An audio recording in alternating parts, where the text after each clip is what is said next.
사도신경 두 번째 시간입니다. 오늘 성경은 마태복음 28장 한 절만 읽겠습니다.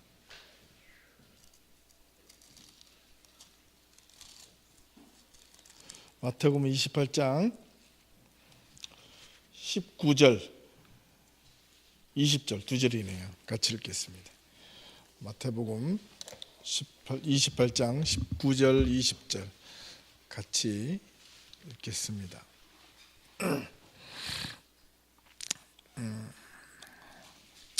한 목소리로 읽겠습니다. 시작. 그러므로 너희는 가서 모든 민족을 제자로 삼아 아버지와 아들과 성령의 이름으로 세례를 베풀고 내가 너희에게 분부한 모든 것을 가르쳐 지키게 하라. 볼지어다 내가 세상 끝날까지 너희와 항상 함께 있으리라 하시니라. 아멘. 16절을 보시면 11제자가 갈릴리에 가서 예수께서 지시하는 산에 이르러 예수를 배웠고 경배하니 아직도 의심하는 사람들이 있더라.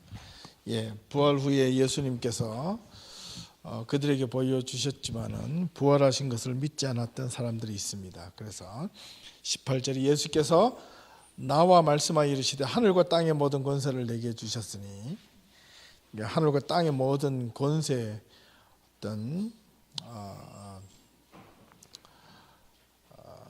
권위, 힘, 능력을 예수님께서 주셨는데 그래서 이제 내가 선포하노라 이제 이런 뜻입니다. 그러므로 너희는 가서 모든 민족을 제자로 삼아. 제일 먼저요. 제자를 삼는 게 중요합니다. 사람을 만드는 게 중요하고 그 다음에 아버지와 아들과 성령의 이름으로 두 번째 어떻게 하라고요? 세례를 베풀고 그 다음에 내가 너희에게 분부한 모든 것을 가르쳐 지키게 하라. 그리고 중요한데요. 볼지어다 내가 세상 끝날까지 너희와 항상 함께 있으리라. 우리는 마지막에 이 내가 세상 끝날까지 너희와 항상 함께 있으리라 이 말에 쉽게 현혹이 되는데 어떻게 잘못 이해를 하냐면 항상 함께 있으면 하나님이 언제나 나를 보호해 주시고 지켜주실 것이다. 아무렇지 않게 안전하게 도와주실 것이다. 그렇게 쉽게 생각할 수 있는데 함께 한다고 해서 안전하다는 보장은 이 성경에는 없습니다. 힘들지 않을 것이라는 말을 하시지 않았습니다. 그런데 힘든데 함께 하겠다는 그 의미 속에는 힘든 과정 속에서 우리가 견딜 힘을 하나님이 함께 하심으로 우리에게 주어진다는 그런 뜻이 훨씬 강합니다. 사도신경을 지난 주간에 잠깐 했는데 우리 한번 볼까요?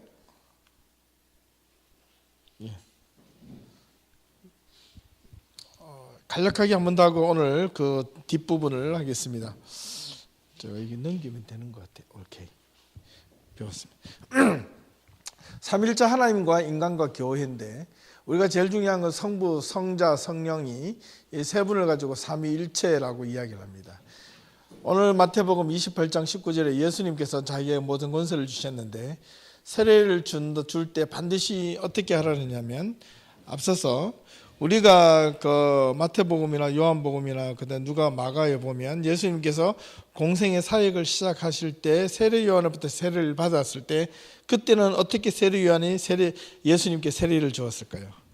아버지와 아들과 성령 이름으로 세례를 주었을까요? 그렇지는 않았겠죠. 뭔가 달랐다는. 근데 예수님이 오시고 나서 예수님이 부활하시고 난 뒤에 세례를 주는 방법이 다 바뀌어졌다는 겁니다. 근데 아버지와 아들과 성령, 아버지는 성부 하나님을 분명히 의미하고 그 다음에 아들이라는 예수님 자신을 스스로 말씀을 하셨고 그 다음에 성령의 이름으로 세례를 주라. 삼위일체에 대한 개념인데 이제 우리가 창조 인간론에 대해서는 사실 성부 하나님께 속해 있는 거고요. 성자 예수님을 어떻게 이해하느냐에 대해서 기독론이라고 했습니다. 이거를 이제 풀어서 설명해 놓은 건데 신학적으로. 근데 이걸 잘 배워야 됩니다. 잘 배우지 못하면 자기가 신앙생활을 해올 때 경험으로 느꼈던 예수님만 이해하실 가능성이 있습니다. 그러면 성경을 읽어도 성경이 어떤 내용에 근거해서 예수님이 메시아가 되신 것에 대해서는 분명히 이해하지 못합니다. 이런 것들을 2000년 동안 많은 신학자들이 성경을 읽고 배우고 연구하고 해서 나는 체계적인 어떤 기록물들이 신학이라는 겁니다. 그죠?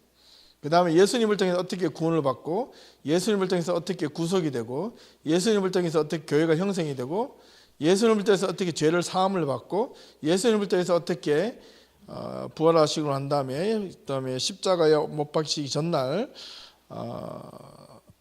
성례전을 어떻게 했는가, 그리고 마지막 예수님께서 어떻게 부활하시고 심판하실 것인가에 대해서 이런 다양한 방법들이 예수 그리스도로 인하여 나온다는 사실. 그래서 이런 것들을 우리가 좀 하나하나 체계적으로 좀 우리가 배워 나가면 참 좋습니다. 그러니까 대부분 이제 이런 것들을 체계적으로 배우는 것이 신학교죠, 그죠? 우리 교회라고 못할 거 없습니다. 충분히 다 배울 수 있습니다. 여러분들이 마음과 열의만 했다면.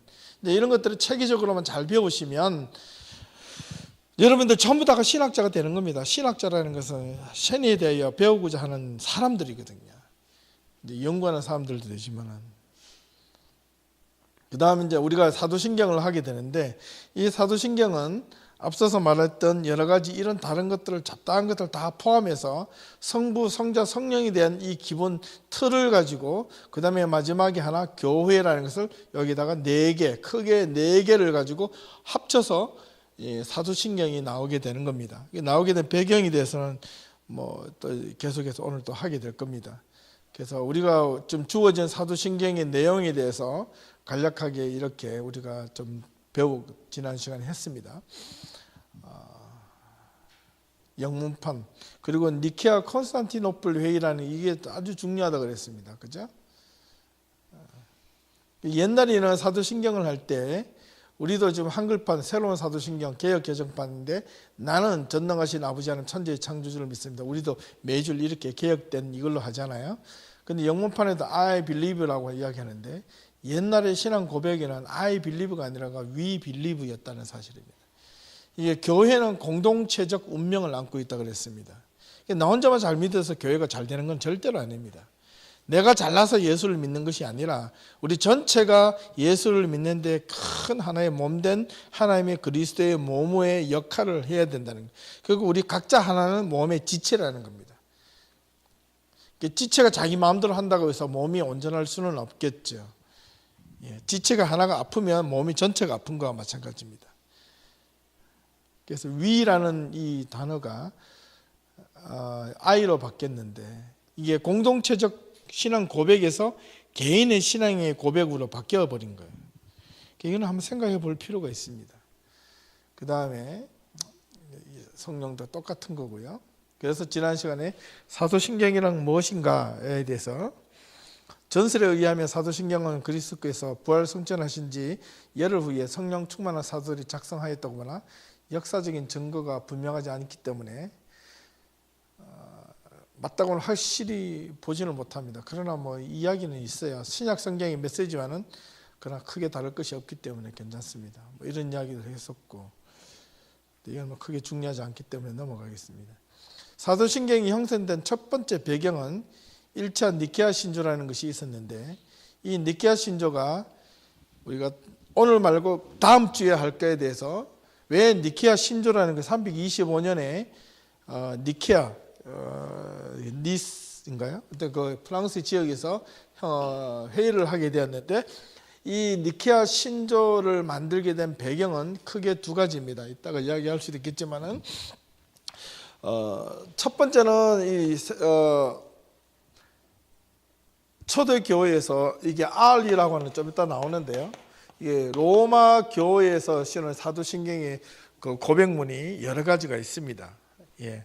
로마 교회에서 사도신경을 갖게 된 배경은 어떻게 됐냐면, 모든 그 교인들이 교회에서 세례를 받을 때, 이 세례자가 세례를 받는 사람에게, 세례를 주는 자가 세례를 받는 사람에게 처음에 사람들에게 이렇게 묻습니다. 세례 문답을 하는 것처럼 문답을 할 때 그 세례 주는 그 요리 문답 질문에 3가지가 기본 요소가 있었는데, 당신은 창조주 하나님을 믿습니까? 예, 나는 믿습니다.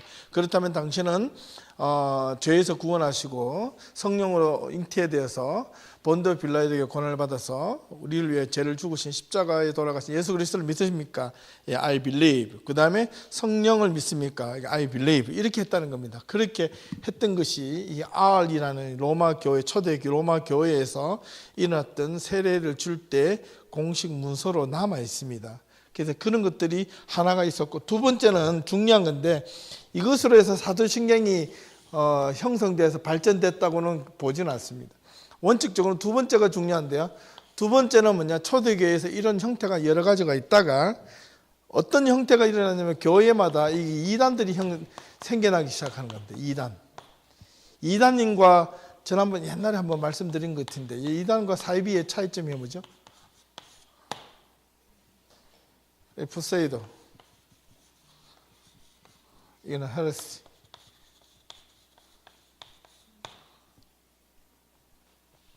말은 많이 들어봤잖아요, 그죠? 여러 번 이야기했는데, 저 이단이다, 저 사이비다. 사이비는요, 기독교의 옷을 입고 있는데 기독교가 아닌 거고요. 모양만 기독교지 알맹이는 기독교가 아닙니다. 이단은 뭐냐면 기독교 성부, 성자, 성령 하나님을 믿고 있지만은 그 믿는 방법이 틀렸다는 겁니다. 잘못 믿고 있다는 겁니다. 이해가 되셨나요? 교리상으로 잘못 믿고 있고, 성령을 왜곡되게 믿고 있고, 그 다음에 예수 그리스도의 신성을 부인하고, 인성을 부인하고, 성부 하나님을 부인하고, 뭐 이런 것들이 초대교회에 막 나타나기 시작하는 거예요. 여러분들이 갖고 있는 신앙이 그냥 대충 하나님 그냥 믿으면 된다 이랬는데, 우리는 분명하게 갖고 있는 이 삼위일체 하나님이라는 이 개념을 갖고 있습니다. 우리는 기독교의 삼위일체 하나님, 이 삼위일체 하나님이란 이 내용을 가지고 중세 때는 어떻게 했냐면 몸은 하나이고 머리가 세 개인 어떤 용 같은 이런 모양도 많이 이야기했어요. 그래가지고 상당히 많이 비아냥 그림을 이 다른 이방 종교로부터 비웃음을 받았습니다. 특히 또 유대교로부터. 유대교는 원 갓 끝나는 겁니다. 유일신 하나님 딱 그러는데, 근데 엘로힘이라고 할 때는 이게 엘로힘, 이 하나님이라고 구약 성경에 나타난 우리가 한글로 표현한 하나님, 그리고 그냥 단순하게 God이라고 하는데, 이 God은 원래의 명칭은요 God스라고 해야지 정확한 답입니다. God said 이렇게 하는 게 하나님께서 말씀하시되 가라사대 할 때는 원래는 S를 붙이는 게 정확한 답입니다. 왜냐하면 히브리어로 볼 때는 이 하나님 엘로힘이라 그러는데 하나님을 부를 때 엘로힘이라고 불러요. 그런데 단수는 엘로, 이 임이라는 이 단어가 없습니다. 요거는 뭐냐면 끝에 S를 붙이는 복수형입니다. 복수형. 그러니까 태초에 하나님이 천지를 창조하셨다라고 했을 때는 이 엘로를 쓰는 게 아니라 엘로힘으로 쓰고 있단 말이에요. 히브리에서는. 그러면 하나님들이 천지를 창조하셨다 이런 단어거든요. 근데 태초에 하나님이 천지를 창조했다. 그래서 그냥 God 이렇게 쓰고 있다는데. 근데 이미 복수의 하나님, 삼위일체 하나님적 개념을 유대인들은 갖고 있으면서도 The only God 이렇게 이야기를 하고 있는 겁니다. 그럼 그걸 어떻게 이해할 것인가는 분명해집니다. 이제 이런 것들을 우리가 잘 좀 배워야 되겠죠. 예, 여러분들이 배우는 자체가 이게 신앙입니다. 신앙. 늘 반복적으로 이야기하지만 여러분이 아는 것 없이 어떻게 신앙을 찾아갈 수 있겠습니까? 그죠? 들어오는 것도. 그래서 삼위일체 하나님이라는 자는 이게 신학적으로 영어로 상당히 재미있는 말을 쓰는데요. 삼위라는 말은 위격인데 이걸 어떻게 쓰느냐면 three persons, 일체라는 것은 one substance, 한 본질, three persons 또는 one essence 이렇게 사용을 합니다. 한 본질이자 한 본질임과 동시에 three persons, 세 가지 위격이라 해서 1, 2, 3 이게 계급 순서나 이런 것이 아니라는 겁니다. 여러분들이 이게 트라이앵글 삼각형을 있을 때 어느 한쪽이 1등, 2등, 3등이라는 게 없잖아요. 산발이가 가장 이렇게 놓을 때 1, 2, 3이 어디 있습니까? 딱 놓을 때 제일 안정적인 건데, 그죠? 그런 것처럼 한 본질이자 세 분의 위격을 갖고 있는데 이분은 항상 함께 하시는 겁니다. 예. 창세기 1장 2절에 보면 하나님의 신이 수면을 운행하시니라. 거기서 하나님의 신이란 말이 나오는데 그 신이 히브리어 단어로 루아흐라는 단어입니다. 그 이미 하나님의 영이라는 말이 시민이 함께 하셨다는 거예요. 그러면 구약 성경에도 곳곳에 삼위일체 하나님에 대한 의미가 상당히 구체적으로 나옵니다. 우리는 이 부분을 좀 잘 아셔야 돼요. 근데 이런 부분들 속에서 삼위일체 하나님에 대한 인식과 그들이 받아들이는 상황이 잘못 받아들여지고 왜곡되게 이해를 해서 이단이 생겨서 교회에 삼위일체 하나님을 부정하거나 잘못되거나 오해하는 자들이 교회 안에 들어와서 교회를 회방하고 교회를 침투해서 교회를 파괴시키는 거예요. 그래서 이것을 안 되겠다. 그러면 도대체 삼위일체 하나님이 뭐냐 하고 정립을 하고 고전의 문서 들고 주변을 찾아보니까 이런 신앙 고백들도 나오고 이런 것들을 찾아서 우리가 한번 정확하게 인식하고 배워서 교회가 하나님의 섬기는 교회는 공통되게 하나님을 향하여 고백하는 어떤 하나의 크리테리언, 표준, 표본, 하나의 자료가 필요하겠다라고 해서 만든 것이 첫 번째 회에서 만든 것이 이겁니다. 그래서 사도신경이 첫 번째 기준이 니케아 콘스탄티노플 회의에서 생전 이 교부들이 그 목회자들이 모여서 전체 교회가 유럽의 전체 밑에는 애굽에서부터 이스라엘, 팔레스타인, 그 다음에 북쪽에 있는 메소포타미아, 그쪽에는 그 다음에 터키, 로마에 있는 모든 교부들, 교회의 대표자들과 지식인들이 다 모여가지고 회의를 했습니다. 니케아라는 곳에 회의를 해가지고 신앙 고백 선언문을 발표한 겁니다. 그게 신앙 고백에서 사도신경, 사도들이 근거를 했다. 이 전설에 의하면 예수님이 부활하시 성천하시고 난 뒤에 마가의 다락방에서 성령이 임하시고 그때 교회가 전파될 때 사도들이 한마디씩 헤뱉다 탔다. 그래서 이게 전설화가 되었는데 그게 사도신경의 근거이지만은 그러나 그것이 확실한 문서나 근거가 없기 때문에 그럴 것이다. 하지만은 그런 유래가 없었던 것은 아니었다. 그래가지고 그걸 가지고 우리가 함께 일어나는 것이 이걸 기점으로 해서 그래도 사도신경 그래도 이거는 라틴어인데 여기 오가 I라는 뜻입니다. 크레도라는 것은 I believe라는 게 나는 믿습니다. 이걸 사도신경이라 그래. 크리드라고 영어에서 이제 하죠. 이렇게 바뀌어진 겁니다. 그래서 우리가 중요한 이 사도신경을 신앙으로 고백하는 것은 단순하게 하늘에서 뚝 떨어진 게 아니라 어떤 분명한 역사성을 가지고 있고 교회 안에서 잘못 들어오는 이단들이나 그 왜곡되어지는 신앙의 모습들을 바르게 정립하고자 확정한 것이 니케아 콘스탄티노플 신조인데 여기 보면 분명합니다. 분명한 어떤 메시지가 있어요. 그죠? 지난주 하나하나 좀 다 읽어봤죠? 잘 읽어보시면 참 재밌습니다. 우리는 한 분 하나님을 믿습니다. 전능하신 아버지라고 그랬어요.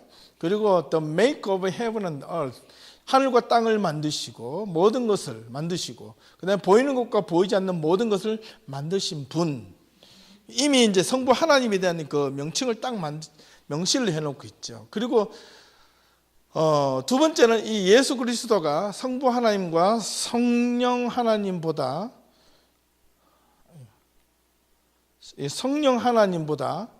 훨씬 많이 이 내용이 기록되어 있다 그랬잖아요. 그렇다면 초대교회 이단들 가운데서 이단들 중에서 어떤 이단이 가장 많았겠습니까? 예수 그리스도에 대한 이단들이 많았다는 거예요.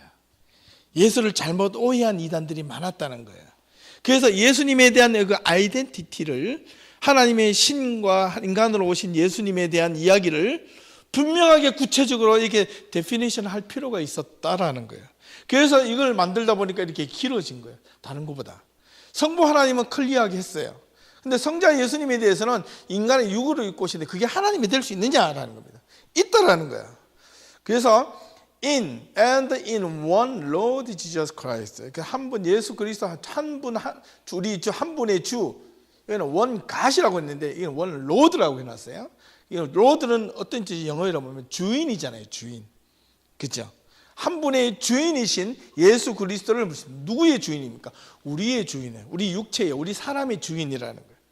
그 다음에 이제 the only son of God, 하나님의 독생자, 그리고 begotten from the Father, 아버지로부터 나오셨지만 모든 것 이전에 모든 시대, 그러니까 태초에 하나님이 천지를 창조하신이라고 하는 창세기 1장 1절에서 나오는 태초에라는 이 태초보다 훨씬 이전에 라는 말입니다. 아시겠죠? 나중에 한 번 더 구체적으로 상세하게 한번 할 텐데, 그 다음에 이제 이것만 갖고 나왔을 때 그렇습니다. 그 다음에 God from God, 아버지로부터 하나님으로부터 나온 하나님. 이게 유전자적 개념으로 생각하면 좋겠죠. 예, 여러분들 이게 내가 보니까 부모님의 습관 같은 걸 어떨 때는 좀 안 따라하고 싶어요. 어떨 때 보면 나도 모르는 사이 나이가 들면요, 아버지 미운 것들이 성격이 나한테 똑같아. 예, 걷는 모습도 비슷해요. 그것도 욱하는 성격도 비슷하게 나타나고. 야, 이 피는 못 속인다는 거예요. 그게 단적인 예인데요. Light from light, 빛으로 오신 빛이시고, 참 하나님으로부터 참 하나님. 이런 내용을 쓴 게 뭐냐, 왜 쓰게 된 이유가 뭐냐면, 여기에 이단들이 예수 그리스도에 대해서 잘못 설명을 해서 교회를 혼란시켰습니다. 그래서 이런 걸 대표리시를 탁탁탁탁 니서오면서 그런 이단들을 하나하나 물리쳐 나간 겁니다, 교회로부터. 근데 오늘날 우리가 교회라고 수많은 교회가 있지만은 이런 내용들을요, 한번 니케아 신절하고 정확하게 들어서 이렇게 강의 형태라든가 예배시간 설교 형태라도 이렇게 전달된 경우가 별로 없다는 거예요. 하나님 잘 믿었어요. 예, 잘 믿고 싶은데 어떻게 믿을지는 몰라요. 내 감정적으로 막 욱하는 이게 감정이 북받쳤다가 내려왔다가 막 이런 것에 의해서만 많이 왔다 갔다 하지만은, 지난주에 했지만은 조금만 더 할게요. 여기까지만 할게요. 그 다음에 이제 중요한 게 of the same essence, 같은 본질이라는 거예요. as the Father, 아버지와 동일한 본질을 갖고 있다는 거예요. 그 다음에 through him, 그로 말미암아. 누구? All things was made, 그로 말미암아. 그가 누구일까요? 예? 그가 누구입니까?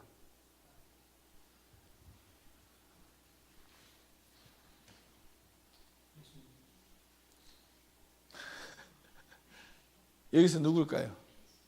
그렇죠. 지저스 크라이스트를 힘을 이야기해요. 크라이스트를 이야기해요. 똑같이 위에도 하나님을 만드셨지만은 예수도 동일하게 세상을, 그를 인하여, 아니죠, 모든 것이 만들어졌다. 그렇죠. 그러니까 성부 하나님과 make of the heaven and earth에 대한 어떤 of the all thing, visible and invisible all thing을 예수와 동격화시키는 겁니다. 같이 만드신 분이라는 것을. 그럼 성부 하나님과 성자 하나님은 동일한 어떤 그런 능력과 파워와 힘을 갖고 계시다는 것을 여기서 고백하고 있어요. 초대 교회에서 이것을, 예수를 성부 하나님보다 한 단계 저급하게 믿게 만들었던 것이 초대교회 200년, 300년 때부터 막 일어났거든요. 교회를 흔들리게 만들었습니다. 그리고 성부 하나님을 부정하게 하는 내용들이 있었거든요. 그 다음 우리에게 또는 our salvation, 우리 구원을 위하여, 우리와 우리 구원을 위하여 그가 하늘로부터 내려오시는 분, became incarnate, 성육신이 됐다는 거죠. 어떻게? 성령으로 말미암아. 그 동정녀 마리아에서. 이런 단어들은요, 옛날에 없었어요.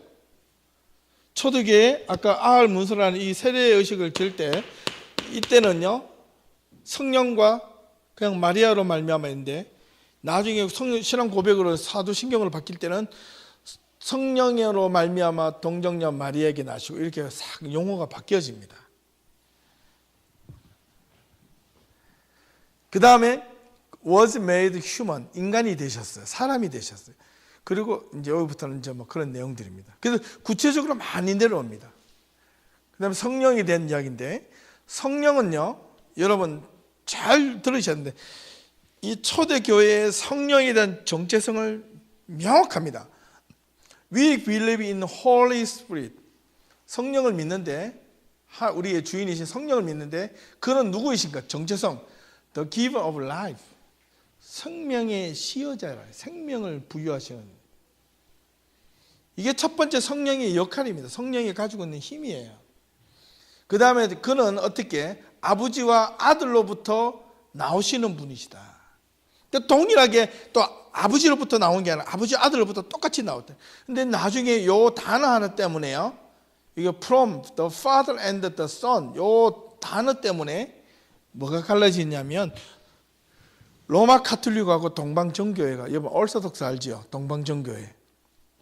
여기 러시아 정교회가 요 단어 하나 때문에 갈라집니다. 요 단어 하나 때문에. 그래서 이걸 라틴어로 필리오케 논쟁이라고 합니다. 필리오케 디베이트 이래가지고 이 단어 하나 때문에 교회가 이스탄불로 해가지고 완전히 동쪽과 서쪽으로 갈라져가지고요. 교회가 로마 카톨릭과 동방 정교회, 그 다음에 그리스 정교회, 그 다음에 러시아 정교로 해서 올라가가지고 완전히 갈라집니다. 그거는 좀 더 우리가 이해할 깊이 좀 더 이해될 용어가 필요한데 그 정도만 아시면 됩니다. 그들이 나중에 신앙 고백 똑같이 하는데 러시아 정교회는 이런 신앙 고백 비슷하게 하다가 이런 내용들이 쑥 빠져버립니다. 그 다음에 뭐 이런 그는 말씀하신다. 누구 예언자들을 통하여 말씀하셨다. 누가? 성령께서. 이게 참 중요합니다. 그러면 구약 시대의 예언자들이 하나님을 임재를 받았을 때 어떻게 받았다 그랬습니까? 이게 사실은 멀쩡하게 막 몽롱한 상태에서 예언을 받은 사람이 한 사람도 없다 그랬죠. 성경을 잘 읽어보십시오. 그 다음에 교회에 대한 이야기를 했습니다. 그죠? 그 다음에 사도신경의 뭐 형성과 역사에 대해서 용어, 사도들의 상징이란 말로, 사도들의 신앙 고백 상징이란 말로, 이게 원래 이 단어가 심볼룸 아포스톨리쿰이라는 이 라틴어에서 사도신경이 시작인데 사도들의 상징이란 말입니다. 동방정교에서 한 번도 사도신경을 공식적인 신앙 고백으로 채택한 적이 없다. 왜냐? 아까 말씀드렸죠. 이런 내용들 때문에 그렇습니다.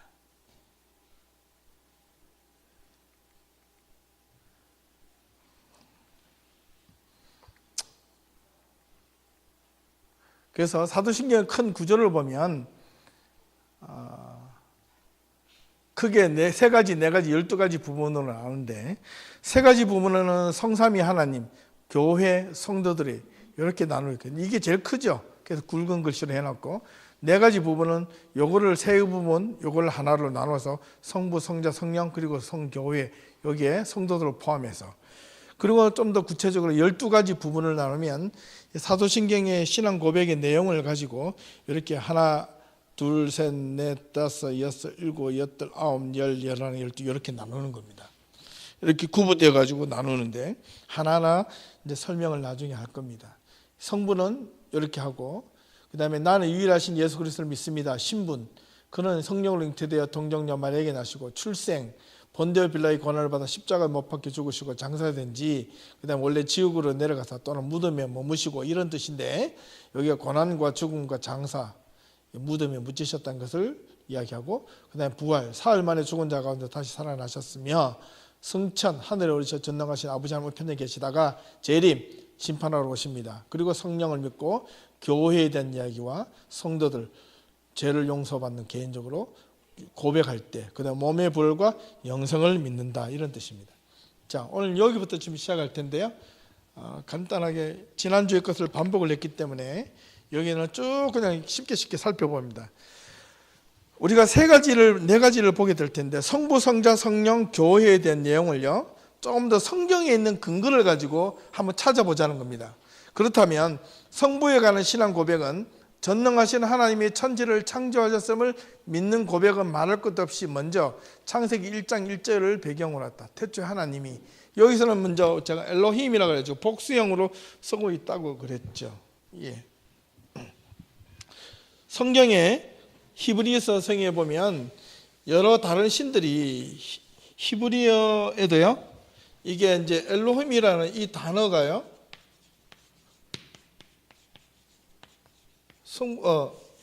성경에 우리가 믿는 하나님이라는 고백을 쓸 때 여기에 덜 하는 게 맞겠죠.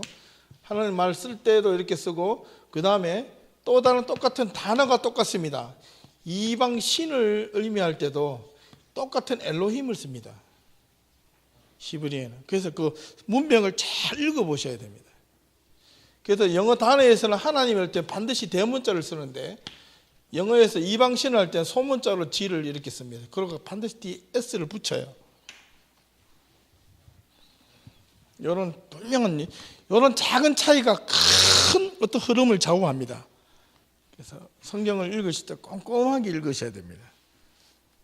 그래서 태초에 하나님이 천지를 창조하시는 창세기 1장 1절을 배경하는데 신약 성경에도 로마서 1장 20절을 보면 창세로부터 그의 보이지 아니하는 것들 곧 영원하신 능력과 신성 데이티, 이게 하나님의 신성한 모습들 그의 만드신 만물에 분명히 보여 알게 되나니 이렇게 기록하고 있는 내용들을 성부 하나님의 고백인데요. 나중에 본론으로 들어가서는 좀 구체적으로 제가 설명을 드리겠습니다. 두 번째 성자에 대한 고백이 나오는데 이거는 1장 1절에서 3절까지 태초의 말씀이 이제 요한복음 1장 1절에서 3절 보면 태초의 말씀이 계시니라 그 말씀이 하나님과 함께 계셨으니 이 말씀은 곧 하나님이시니라 그가 태초에 하나님과 함께 계셨고 만물이 그로 말미암아 지은 바 되었니 지은 것이 하나도 그거 없이 된 것이 없느니라. 그러나서 요한복음 1장 11절에 가면 말씀이 육신이 되어 오신 분이 누구라고요? 예수 그리스도이라고 딱 명제를 또 내려버립니다. 그렇다면 저기에서 우리가 지금 두 가지 의문이 생기는데 창세기 1장 1절에서 태초에 하나님이 하나님이 천지를 창조하시니라 이렇게 이런 것과 그 다음에 요한복음 1장 1절에 똑같이 태초에 말씀이 계시니라 이렇게 있는데 이 태초에 영어 성경은 똑같이 in the beginning 이렇게 되어 있는데요. 이게 개념이 완전히 하늘과 땅 차이입니다. 분명히 설명을 드리면 위에 창세기 1장 1절에 태초에라는 것은 이게 영원 전부터 세상이 창조되어 있는 이 시점, 이 출발점 지금 우리가 이만큼 와 있다면 이 창조되기 전 이 첫 출발점 이게 태초입니다. 태초 이전에 여기서 요한복음 1장 1절에 태초에 말씀이 계시니라는 것은 여기서 말하는 이 창조되기 시점에 영원 전에 있는 그 영원의 영원 쉽게 말하면 무한대 이런 뜻입니다. 이게 같은 태초라도 성격과 본질과 내용이 확연하게 틀립니다. 여기는 태초에 하나님이 함께 계시니까 태초라는 것은 영원 전부터 말씀이 계셨고 말씀이 인카네이션 돼가지고 인카네이트 해가지고 오신 분이 was made human이 되신 분이 지저스 그게 하나님이시라는 겁니다.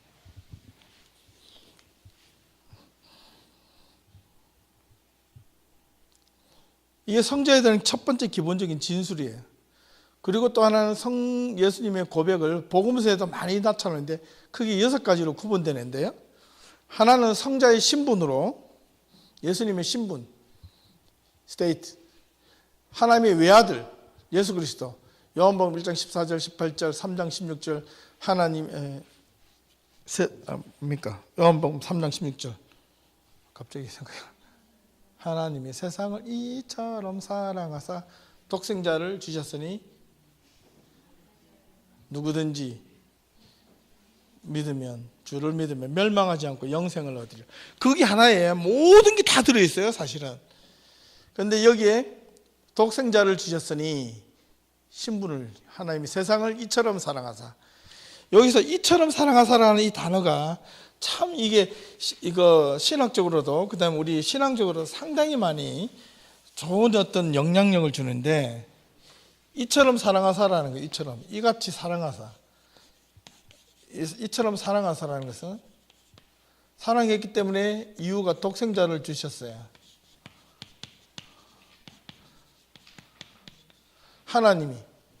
하나님이 무엇을 세상을 여기에 세상에는요 만물을 포함해서 모든 인간을 포함하는 겁니다. 인간 전체를 포함해서 세상 전체를 이야기하는 건데, 세상을 사랑하 이처럼 어떻게 독생자를 주실 만큼 사랑하셨다는 거예요. 바꾸면 자기 아들만큼 이상으로, 더 자세히 말하면 자기의 몸만큼, 하나님 자신보다 더 자신만큼 자신과 똑같이 세상을 사랑하셔서 자신의 분신인 독생자를 주셨다는 거예요. 이게 하나님의 사랑에 대한 무한하심이 여기 한 내용에 이렇게 녹아져 있습니다. 그 다음 독생자를 주셨으니 이는 저를, 누구를, 독생자를 믿는 자마다 어떻게 멸망하지 않고 영생을 얻으리라. 예, 우리가 구원받는, 하나님의 구원받는 그 통로를 3장 16절 안에 다 이렇게 적어놨습니다. 그 다음에 17절 18절 요한복음 4장 9절이 있습니다. 성자 예수님의 출생이 성령으로 잉태된 것과 동정녀 마리아에게 나오셨다는 두 가지 고백과 구원의 예언과 신약의 성취가 난, 구원에는 구약이 예언됐다는 것은 이사야 7장 14절에 보면 예언의 내용이 나옵니다. 어떤 여인으로 말미암아 아들을 낳을 것이요 그 이름을 임마누엘이라 하라, 뭐 그런 내용들요. 그 다음에 마태복음 1장 18절 20절 22장 25절 같은 데 보면 이제 임마누엘에 대한 이야기가 나오죠. 그 다음에 성자의 고난과 죽음과 장사, 우리가 아까 했는 그 중에 부활 사건과 더불어 핵심의, 복음의 아주 중요한 핵심입니다. 예수 그리스도를, 우리가 지금 살아있는 예수 그리스도를 믿는 것은 크게 예수님의 사역을, 생애를 세 가지로 분류를 하는데, 이 땅에 있을 때 첫 번째는 예수님의 어린 공생의 사역, 3년간의 사역을 하시기 전, 그냥 태어나서 30살까지, 그 다음에 예수님의 공생의 사역, 3년간의 사역을 하시고, 그 다음에 부활하 죽고 돌아가시고 나서 부활 후에 예수님, 이렇게 크게 세 부분으로 나눌 수가 있습니다. 예수님에 대한 부분을. 그런데 이 세 부분 가운데 우리는 지금 어떤 예수를 바라보고 믿느냐, 물론 똑같지만은 하나를 선택하라 그러면 정확하게는 부활한 예수님을 우리가 믿는 겁니다. 그래서 우리가 믿는 예수는 부활의 예수를 믿는 거예요. 십자가에서 죽은 예수를 믿는 게 아닙니다. 그러면 죽음의 신앙을 갖고 있는 거예요, 저와 여러분은. 어차피 돌아갈, 우리의 껍데기는 육신으로 죽어서 죽음의 신앙을, 예수도 죽었는데 뭐 우리라고 못 죽겠냐, 이렇게 나오는 겁니다. 그러나 예수는 죽지 않고 살아나셨습니다. 그렇기 때문에, 왜요? 살아났기 때문에, 살아난 예수를 믿는 것은 그 살아난 예수님이 그가 스스로 우리들에게 삶의 표본으로, 그가 신이기 때문에 살아났던 것이 아니라 살아나는 것 똑같이 너희들도 살아나리라. 이것을 믿느냐? 이것을 믿느냐? 웃지 말고 다시 한번, 이것을 믿느냐? 그럼요. 그 고백이 저와 여러분들 마음속에서 항상 역동적으로 살아있어야 되는 거예요. 이게 중요한 신앙의 테두리가 되는 겁니다. 여러분들 삶이 힘들고 고난 속에 있을 때, 여러분 이 고난이 여러분 삶을 끝을 내버리면, 그게 끝이라고 한다면 우리에게 얼마나 의미가 없겠습니까? 삶에 의미가 없어요. 절망이 우리를 무너뜨리게 할 때는요, 밑에 끝이 안 보입니다. 그렇죠? 여러분 답답함이 있을 때 그 답답함이 끝이라도 보이면 좋겠지. 여러분들 깜깜한 터널 속으로 들어갈 때 끝이 있다고 느끼는 사람들은요, 그거 쉽게 지나갑니다. 그런데 여러분 고난스럽고 절망하고 좌절에 빠질 때는 이게 희망이 언제 올지, 이 고난의 끝이 어딜지, 절망의 끝이 어딜지를 모를 때 더 좌절하고 넘어지는 겁니다. 예. 그러나 우리에게 소망이 있다는 것은, 절망에도 끝이 있고 좌절에도 끝이 있고, 좌절의 끝에는 아무것도 없는 nothing이 아니라 절망의 끝에는 뭐가 있어요? 그렇죠. 그래서 희망이 있다는 거예요. 죽음의 끝에는 우리에게 뭐가 있어요? 부활이 있다는 것을 믿으시기 바랍니다. 이게 기독교에 큰 힘을 주는 겁니다. 내가 지금 혼자 이렇게 살고 있지만, 우리가 이 교회 공동체가 비록 조금밖에 되지 않지만은 이 공동체 안에서 생명력 있게 살아간다는 것은, 여러분 이 자리에서 부활에 대한 소망, 여러분 오늘날 교회에 가서 교회 설교를 잘 들어보십시오. 유명하다고 하는 목사님들 설교를 들어보십시오. 부활에 대한 이야기를 거의 안 해요, 요즘에. 이 세상에서 잘 살고 복되고 무슨 문제가 있을 때마다 문제 해결될 줄로 믿습니다. 그럼 아멘. 이런 이야기를 많이 하는데 여러분들 죄를 회개하고 회개한 죄로 말미암아 하나님 앞에 죄 용서함을 받고 영원한 부활의 소망을 가지고 이 세상을 힘있게 살아가십시오. 이런 선포가 여러분 설교를 들어보시죠. 얼마나 있는지. 우리는 교회 안에서 선포되어질 때 그 메시지가 살아있어야 되는 거예요. 이 메시지가 잃어버린 교회는 교회가 아무리 크고 작고에 상관없이 그 교회는 하나님으로부터 생명력을 잃어버린 교회이다.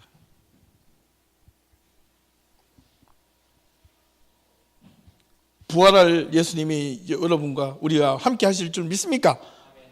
예. 그래야지 우리가 산 소망이 있잖아요. 힘들어도 여기서 희망을 갖잖아요. 희망은 아지랭이 같은 게 아닙니다. 여러분, 부활의 신앙은요, 구체적입니다. 아주 구체적이에요. 언제 구체적인지 아십니까? 여러분 절망 속에 있을 때 한 줄기의 빛이 쫙 보이는 것처럼 아주 디테일하게, 아주 상세하게 우리에게 다가옵니다. 우리는 그 감을, 그 생각을 포기하지 말아야 됩니다.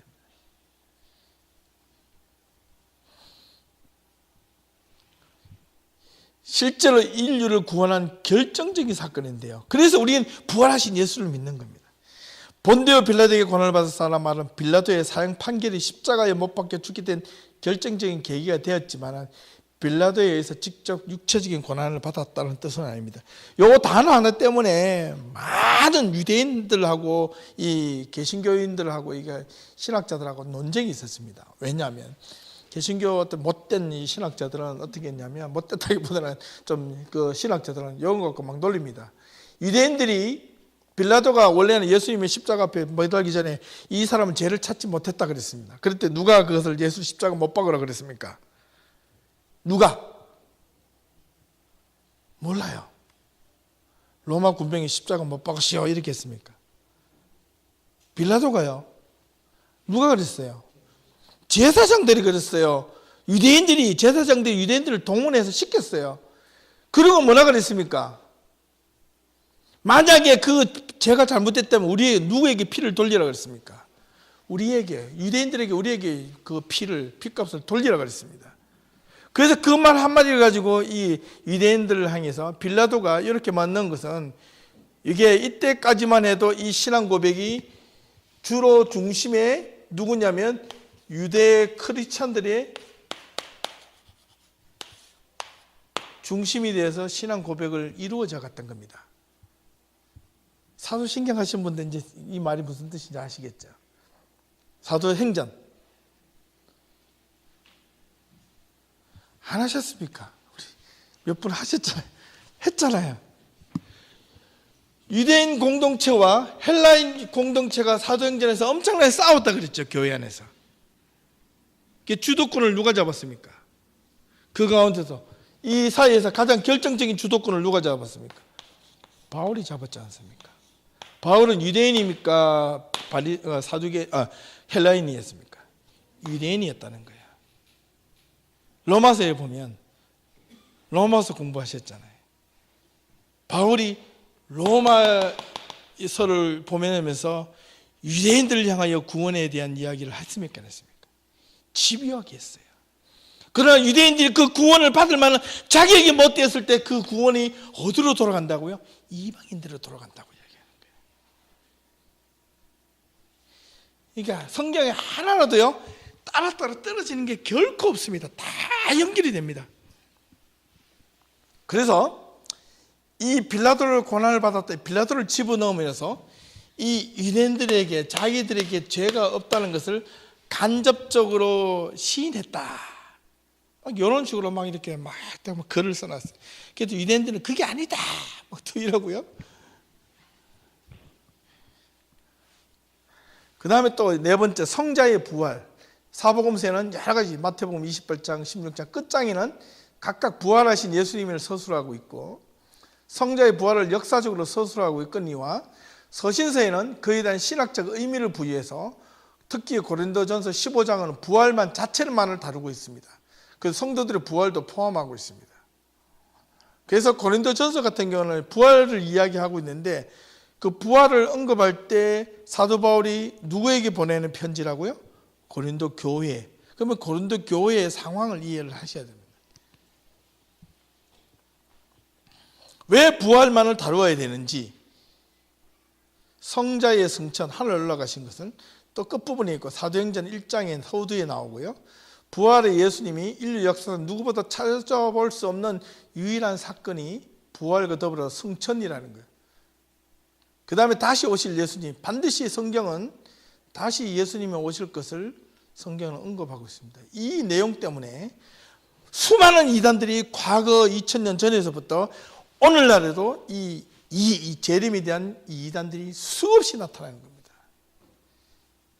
이게 이단들이 많이 나타날 때의 주변의 상황과 정세를 보면요, 이게 특별한 이게 시대적 상황과 항상 맞물려지게 됐어요. 나라가 평안하고 뭔가 이렇게 안정이 쭉 되어 있는 때는요, 신앙도 눌려져 있고 그렇지만은 막 살기 힘들어지고 그 다음에 어려움이 있을 때 훨씬 이단들이 많이 생깁니다. 왜? 뭔가 자기 삶이 어려울 때 다른 외부적인 힘을 빌어서 자기 삶을 이렇게 뚫어보려고 자꾸 많이 하거든요.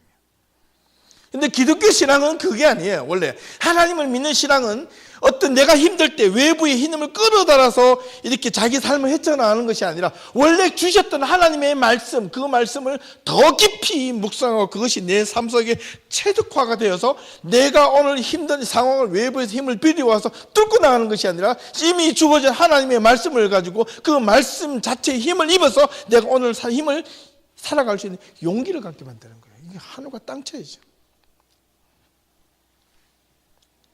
신앙생활 하다가 힘듭니다 이러고 할 때는 첫 번째 점검해야 될 게 내가 내 스스로의 에너지가 떨어진 것이 아니라 내가 하나님과 말씀과의 그 관계가 혹시나 잘못됐거나 뭔가 놓치지 않았나, 우리는 거기에 먼저 메시지를 포커스를 맞춰야 된다는 거예요. 그래서 어떻게 오시는가? 마태복음과 보면 영광 중에 오신다는 것. 두 번째, 구름 타고 오신다는 것. 이거 보세요. 이제 오늘 같은 시대에 불과 한 16세기, 17세기까지만 해도 구름 타고 오신다 하면 믿었습니다. 근데 오늘날 같이 구름 타고 오신다 하면 믿을 사람이 있겠습니까? 차라리 이게 쌕쌕이 비행기 타고 오신다 이러면 좀 이해가 될 것 같아요. 그다음에 하늘을 뚫고 들어오신다? 이쯤에는요, 지구 밖에는 공기가 없어요. 그럼 하나님이 어떻게 오시지? 구름 타고 오신다? 구름은 스모그인데, 안개인데, 구름은 어째 타고 오십니까? 과학적으로 증명이 다 돼버렸는데. 근데 우리는 보면 하늘에 이상한 구름만 떠도 어이구 주님 오시는갑다 자꾸 이 생각하는. 하늘에 이상한 구름만 뜨면 이제 이렇게 해야 돼요. 비가 올라온갑다 이렇게 해야 되는 거예요. 요즘은 구름이 이상하게 떠도 괜찮아요. 딱 보면 실시간 외를 딱 찾아보면 날씨 이러면 이 토론토 비켜간다 걱정 없다 테니스 치자 막 이렇게 나오는 거예요. 비가 올 때 보면 다 날씨 일기예보를 보고, 우리 사랑하는 돈님 집사님께서 매주 화요일과 금요일 저녁마다 나오는데 내일은 일기예보가 날씨가 좋다 해서 테니스를 치겠습니다 이렇게 나오는 거예요. 예, 그게 더 정확하지. 내일은 구름이 이상한 구름이 뜨니까 하나님께서 오실 계획입니다 이런 말은 안 하는 거예요. 그렇게 말하는 사람 보면 안 믿는데 여러분이 희한하게도요, 사람이 헷가닥하면 믿는다니까요. 정신을 똑바로 차려야 돼요. 예수를 믿어도 멍하니 믿지 말고요, 맹목적으로 믿지 말고 정신을 똑바로 차리고 예수를 믿으세요. 우리는 부활하신 예수님을 믿습니다. 다시 오실 예수님을 믿습니다. 어떻게 오십니까? 글쎄요,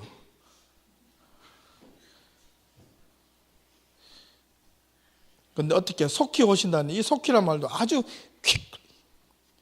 퀵 서비스로 오신다는데, 아주 빨리 오신다는데 2000년 동안 오시지 않았어요. 그럼 어떻게? 그래서 재림 예수가 한국에는요, 제가 얼마 전에 한겨레 신문인 거 보니까 재림 예수가 한국에는 40몇 명, 자칭 하나님이 20몇 명, 토탈 60명이 하나님이 있습니다. 한국에는 예수와 더불어서. 거기에요, 목사들도 빠져요. 안 되는 거죠. 정상적인 신앙 교육을 받은 사람들도 빠지는데.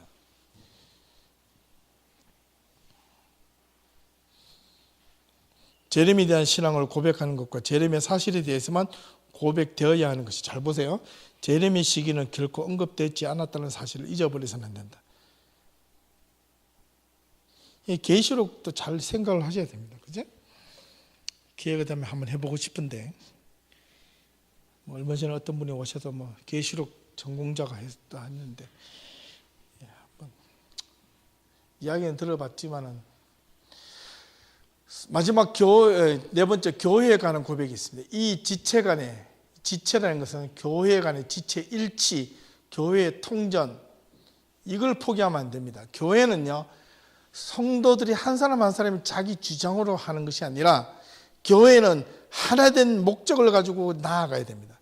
생각이 다르고 비전이 다르고 꿈이 다르지만은, 그러나 한 목표를 향해서 달려가야 되는데, 거기에 누구 하나의 개인의 어떤 힘이 쏠리기 시작하면 이미 그 교회는 문제가 생기기 시작합니다. 여러분, 정상적인 사람은 골고루 힘이 있습니다. 저도 이렇게 크지 않고 짧지만은 그래도 남들 보기에는 비정상은 아니잖아요. 조금 뚱뚱해도. 그죠? 저를 보고 저 이상한 사람이라고 하지 않잖아요. 이상한 사람은 어떻습니까? 팔 안쪽에 운동을 하도 많이 해가지고 팔이 막 이따만하거나, 그죠? 머리가 너무 크거나 다리가 너무 짧거나 이렇게 해버리면 이 사람은 비정상입니다. 그죠? 맞잖아요. 근데 저 같은 사람은 꼭 비정상으로 하지는 않잖아요. 대부분 이런 형태로 사니까. 조인성과 같은 사람, 그 사람이 비정상입니다. 그죠? 근데 다 그게만 막 바라보고 살잖아요. 무대 위에서 화려하게 꾸며놓은 그 화려함 뒤에는요, 그들의 화장 지울 때는 우울함이 있답니다. 아시겠어요? 우리는 언제나 그런 화려함 속에서 선망의 대상이 되고 살아가고 있어요. 여러분, 지극히 노 메이크업 감사하게 생각하십시오. 아무리 예쁜 여자들이 결혼을 해가지고 남자들이 두 번을 놀란다 그러잖아요. 첫날 저녁에 화장 지은 것을 보고 놀래고, 두 번째는 자식이 태어난 것을 보고 놀란다 그러잖아요. 무슨 일인지 아시죠? 그죠? 이해가 되셨나요? 교회는요, 균형이 잡혀야 됩니다. 균형. 각자가 해야 할 역할이 있어요. 그게 진짜 교회의 모습입니다. 교회는, 성도는 교회라는 하나의 신앙 공동체를 형성해서 그 안에서 서로 사귀고 초대교회 구성하는 좋은 기둥이 되었어요. 서로 너나 할 것 없이 어렵고 힘들고 쉽고 좋고 나쁜 일에 대해서 서로 할 것 없이 이렇게 잘 섬겼다는 거예요. 초대교회가. 그 초대교회 그렇게 잘 섬기다가 첫 번째 문제가 생겼습니다. 문제가 생겨서 베드로 앞에서 그 자리에서 즉사해서 죽은 사람이 두 사람이 있어요. 부부인데 누굴까요? 아나니아와 삽비라는 사람이었습니다. 왜?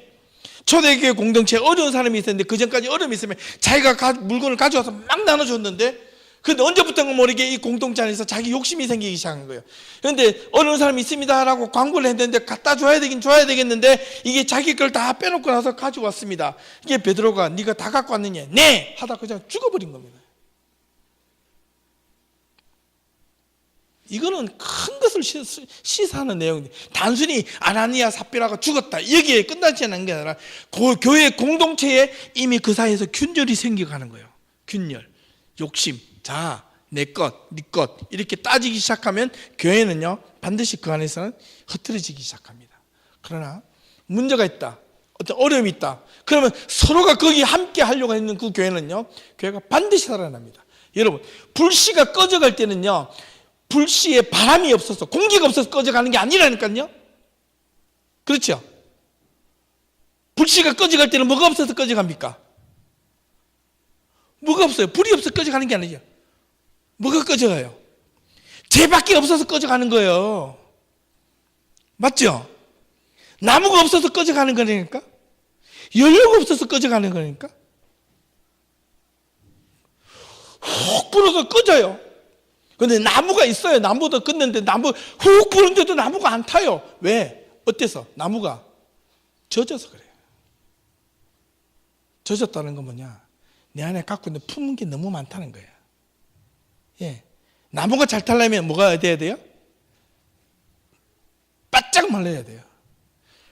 마른 나무일수록 나무가 잘 탑니다. 맞나요? 그죠? 소리도 기가 막히게 납니다. 타닥타닥 하기도 하고요. 예. 바짝 마른 나무일수록 훨씬 잘 탑니다. 가만히 놔둬도 타요. 그러나요? 이 캠핑 갈 때 캠핑장에서 나무를 잘못 사오면요, 이 지지리도 안 탑니다. 이게. 여러분 그 캠핑장에 우리 가면 이 자작나무를 보통 많이 주더라고 보니까, 자작나무 처음에 불 피우면요, 끝에는 확 타오르다가 중간에는요 안 타요. 다 꺼져버려요 중간에 가끔. 왜 그럴까요? 나무가 잘 안 말려서 그래요.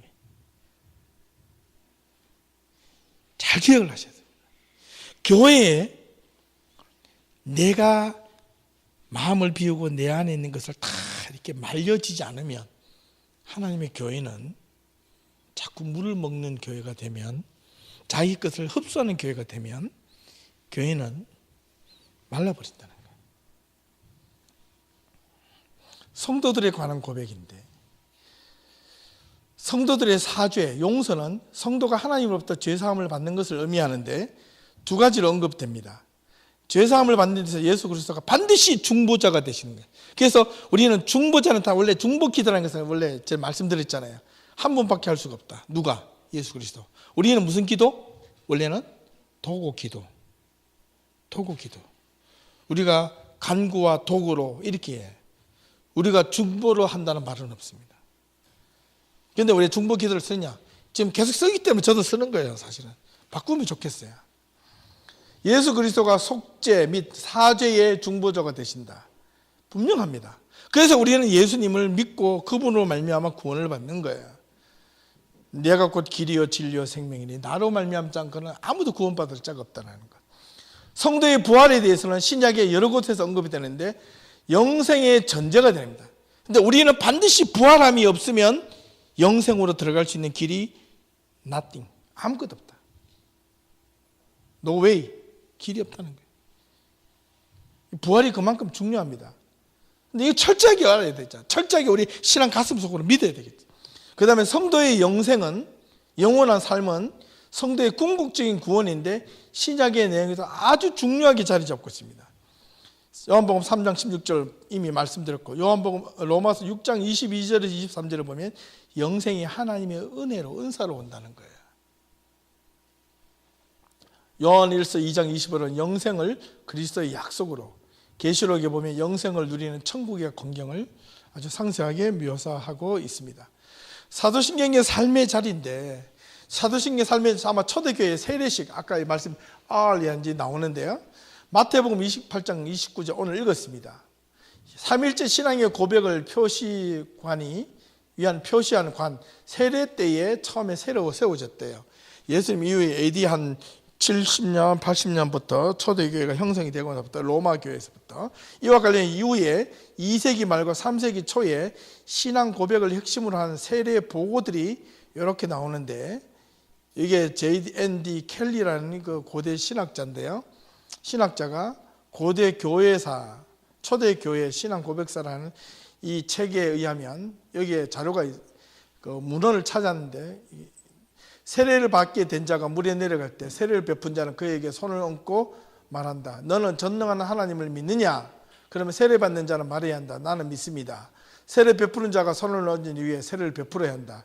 그 다음에 다시 묻는다. 성령으로 인하여 동정녀 마리아에게서 나셨고 본디오 빌라도에게 의해 십자가에 죽으셨고 사흘 만에 죽은 자 가운데 살아나셨고 하늘에 올라가 하나님 우편에 앉으셨고 산자와 죽은 자를 심판하실 하나님 아들 예수 그리스도를 너는 믿느냐? 세례 받는 자는 다시 나는 믿습니다 라고 말할 때 두 번째 세례를 받고, 그리고 세례자는 또 묻습니다. 너는 성령과 거룩한 교회와 육의 부활을 믿느냐? 세례 받는 자는 나는 믿습니다 라고 말합니다. 그러면 세 번째 세례를 받아요. 그러면 한 번 세례자를 줄 때 몇 번 세례를 받아요?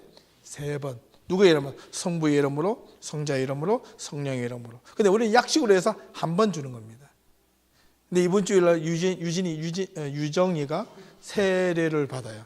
오늘 집에 와서 2시간 동안 제가 공부를 했어요. 지하실에서 1시간 반 이상을 공부를 했어요. 하나하나. 먼저 세례를 받겠다고 왔어요. 제가 미처 광고를 못했는데. 그래서 우리 박경웅 집사님하고 이렇게 여러분들이 뭐 어떻게 됩니까 물어가지고 제 실수이기도 한데, 근데 와서 하고 싶다고 해서 왔어요. 그래서 처음에 물었어요. 왜 세례를 받고 싶은지? 놀라운 대답을 했습니다. 예수님의 말씀대로 살고 싶어서요. 이제 지켜보십시오. 제가 그랬습니다. 세례는 하나의 공적인 자리에 선포하는 건데 내가 그리스도인을 살겠습니다라는 선포라 그랬어요. 그게 복음 전파입니다.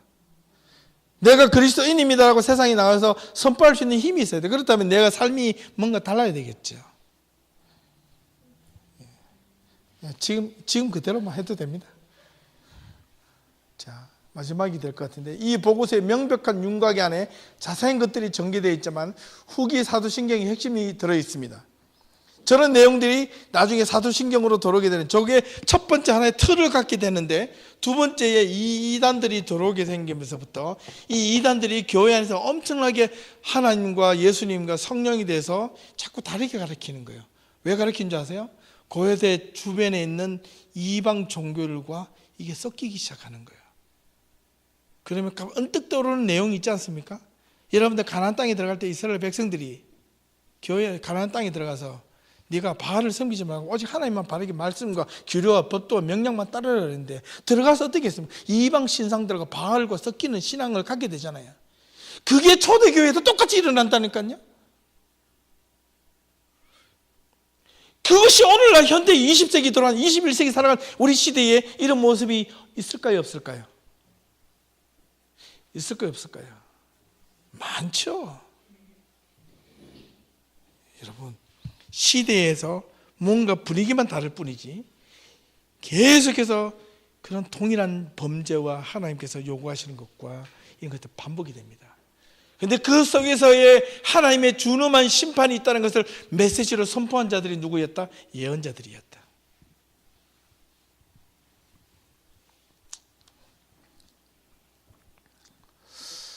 결정적인 것은 신앙 고백, 신앙 세례가 밀접하게 연관이 되어 있는 걸 주목해야 되고, 사도신경의 고백은 세례 사건에 지시한 바와 같이 구속력을 지닌 신앙의 결단력에 일치합니다. 그래서 사도신경은 12명의 예수님의 제자들이 고백한 것이라는 것, 첫 번째 그런 근거를 두고, 두 번째는 이런 세례 줄 때의 그런 근거를 두고, 그 다음에 세 번째에 교회 밖에서 들어오는 이단들과 다른 종교들이 기독교 신앙과 섞여서 교회 안에 침투가 너무 많이 들어왔는데 그 흔적들이요 지금도 교회 안에서 많이 남아 있습니다. 그럼 다음 주에 이단들에 대해서 공부할 때 나옵니다. 근데 여러분들 혹시나 자신의 신앙을 비교해 보시라는 겁니다. 그 대표적인 단어가 영혼 구원입니다. 아시겠어요? 또 이러면 또 욱할라. 저도 그래가지고 제 신앙의 통째로 흔들렸어요. 그 말 듣고 나서 엄청나게 막 싸우고 대들고 막 교수님 보고 당신이 자유주의 신학자다, 자유주의 어디서 배워왔어? 내가 찾아볼 거야. 이런 것도 다 해봤습니다. 네, 참. 근데 제 신앙을 송두리째 뽑히고 나니까 하나하나 새롭게 사는데 그게 얼마나 힘이 되든지요. 맹목적으로 믿으려고 했던 그 모습으로부터 돌아서니까 얼마나 큰 삶의 기둥이 되는지요. 평상시는 똑같이 살다가 내가 내 삶의 절망 가운데도 마지막 인생의 끝에서 절망이라는 앞에 섰을 때, 두려움이라는 앞에 섰을 때, 고난이라는 그 앞에 섰을 때, 그때 하나님이 저에게 힘을 주신답니다. 3세기 세례 문답에서부터 신앙 고백이 선언의 형식이 생겼다. 이 형식은 공동의 토대 위에서 일련의 변화를 겪게 되었다. 교회들은 상세한 부분에서 상위성을 갖는 세례 고백들을 형식화하게 되었고, 로마 교회에서 사용된 것이 가장 영향력이 많은 고백으로 알려지게 되었다. 아까 이야기 드렸죠, 그죠? 그 다음, 빨리 성령에 관한 고백. 이게 남았네. 성령은 구약의 하나님의 신, 편재, 신, 성령, 영, 보혜사, 영원하신 분, 전능, 전지 이렇게 다 나와 있습니다. 성교회에 대한 고백은 예수님께서 베드로에게 신앙 고백 위에 세우실 걸 선언하셨고, 마태복음 16장 18절, 그리고 오순절 성령의 강림으로 교회가 시작됐다는 것. 성교회에 대한 언급은 성령에 대한 고백 다음에 위치하는 것이, 우리가 사도신경을 보면 성령을 믿사하며 그 다음에 바로 나오는 것이 뭐가 나옵니까? 거룩한 교회와 성도가 서로 교통하는 것과 이게 연관이 있다는 겁니다. 아무렇게나 배치해 놓은 게 아니라는 겁니다. 이게 사도신경 한 구절 한 구절은요 다 짜임새가 있고 그 앞뒤로 뭔가 주고 싶은 어떤 연관고리가 있습니다. 교회에 대한 구체적인 언급을 바울 서신에서 가장 많이 이용했고, 교회가 그리스도와 관계에서 몸이라고 표현했고, 그리스도는 몸의 머리라고 그랬고, 성도는 지체라고 표현을 했습니다. 그래서 하나라는 겁니다. 예수와 교회와 성도의 관계는 하나라는 겁니다. 그러면 우리가 이 몸이 전체 하나면 누구를 따라야 됩니까? 머리를 따라야 되죠. 예. 가슴으로 뜨거워져라. 이 가슴으로 뜨거워지면요, 머리가 안 해. 그래도 가슴으로 훅 행동할 때 있습니다. 그렇죠? 감정적으로. 그러다 보면 실수를 할 때가 있어요. 놓치지 말아야 돼요. 여기 아까 사도신경 R로 표시되는 고백문입니다. 이게 로마교회 신앙 고백문의 본문이 나는 전능하신 아버지 하나님을 그의 외아들 우리 주 예수 그리스도를 믿습니다. 그는 성령과 동정녀 마리아에게서 나셨고 본디오 빌라도의 아래서 십자가 못 박혀 묻히셨습니다. 제3일 만에 죽은 자들 가운데서 부활하셨습니다. 승천하시어 아버지 우편에 앉아 계시다가 거기서 산자와 준자를 심판하러 오십니다. 성령을 믿으며 거룩한 교회 제 용서와 육의 부활을 믿습니다. 이렇게 간략하게 되어 있는데, 여기에 나는 이 로마 교회의 신앙 고백 문서의 사도신경은 여기서 끝나지 않고 4세기경에 사도신경에 더욱더 첨가와 변화가 일어나는데, 예를 들어 하늘과 땅, 성령과 동정녀 마리아에 의해서 나셨고가 아니라 성령에 의해서 동정녀 마리아에게서 나셨고, 교회의 표지로서 거룩하다는 공적이란 말이 첨가되고, 뭐 이런 것들이 형용사, 그 다음에 접속사, 부사 이런 것들이 그 다음에 조사 같은 게 막 따라 붙습니다. 그게 상당히 중요한 역할을 합니다. 그래서 나중에 이제 나오는 것이 이제 사도신경인데, 이런 내용들이 4세기경에 나오게 된 배경이 중간에 AD 200년에서 300년 사이에 이단들이 교회 전체를 통째로 흔들리게 만들었다는 겁니다.